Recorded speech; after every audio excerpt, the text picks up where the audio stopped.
2026 সালের বিধানসভার ভোট ঘোষণা হতেই রাজনীতি কেমন যেন বদলে গেল। রাজনীতি হঠাৎ করেই সেবা শিল্পের রূপ নিল।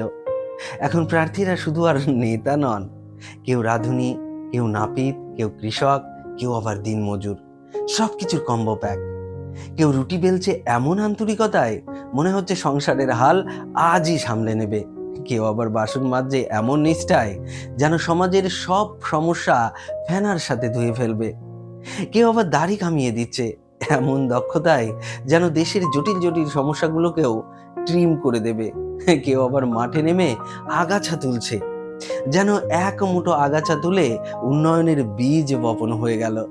আর কেউ বৃদ্ধার বোঝা কাঁধে তুলে নিয়ে মানবতার এমন নিখুঁত ছবি আঁকছে যা ক্যামেরায় দারুণ লাগে, কিন্তু কিন্তু বাস্তবে একটু বেশি পারফেক্ট মনে হয়। সবচেয়ে ইন্টারেস্টিং ব্যাপার, দল আলাদা আলাদা, স্লোগান আলাদা, কিন্তু এই পারফরমেন্স প্রায় একই।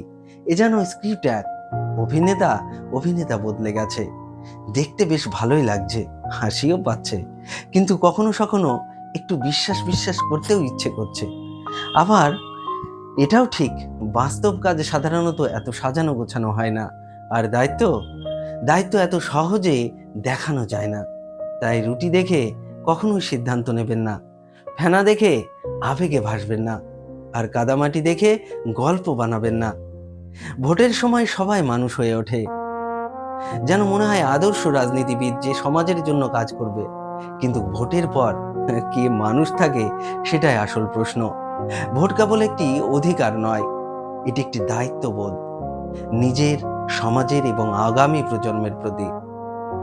সচেতন নাগরিকই গড়ে তোলে সচেতন সমাজ। তাই সচেতন হন, সচেতন সমাজ গড়ুন।